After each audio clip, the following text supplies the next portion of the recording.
Pengamat bilang keputusan pemakzulan Gibran ada di tangan Prabowo. Tempo bilang hubungan Prabowo-Gibran gak baik-baik saja.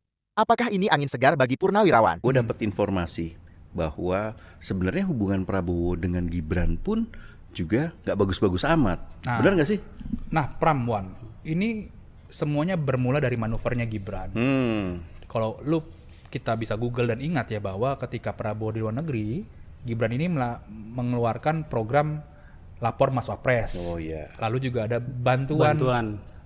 Istana wakil presiden begitu ya. Misalkan kayak goodie bag, ada namanya istana wakil presiden ya. Udah kayak mau nyalek aja gitu. Pakai harus perlu jati diri begitu ya. Nah, setelah itu di sekeliling Prabowo ini merasa ini orang mau ngapain sih, manuver dan seterusnya. Nah, setelah kejadian itu dia di grounded lah. Istilahnya tadi sama Prabowo tidak diajak beberapa kali rapat, lalu juga kebijakan strategis pun tidak dilibatkan begitu ya. Dan Gibran kalau terlihat di istana presiden pun ketika rapat besar gitu ya, sidang kabinet begitu, barulah ada Gibran di situ. Tapi kalau rapat terbatas dan beberapa kebijakan bisa dilihat teman-teman di Instagram ataupun di Google, itu Gibrannya nggak ada, lagi bagi-bagi susu. Ingat nggak sih waktu eranya Ma'ruf Amin, jubirnya kan pernah bilang bahwa Ma'ruf Amin itu ibarat ban serep gitu ya. Ada omongan itu. Nah tapi kalau Gibran ini ibaratnya dual machine gitu kan, mobil dual machine. Apa tuh? Prabowo jalan sendiri, Gibran jalan sendiri.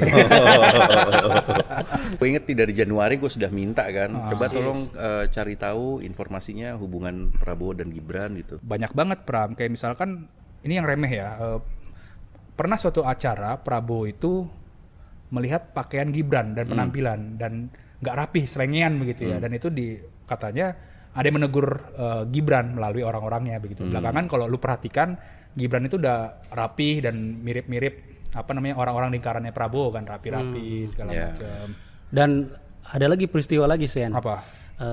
Gibran mengundang menteri untuk rakor lah kira-kira di Istana Wapres. Udah tersebarlah undangannya. Tapi kemudian di-tackle oleh istana. Jadi batal lah itu kira-kira. Oh jadi gitu. artinya dari Istana Presiden itu kemudian meminta rapat itu dibatalkan. Nah, gue juga dapat informasi nih ada menteri-menteri yang sebenarnya udah meluncur tuh waktu itu. Oh gitu. Menuju ke kantor Wapres, tiba-tiba dapat telepon gitu loh. Nggak jadi gitu loh. Jadi akhirnya mereka putar balik gitu.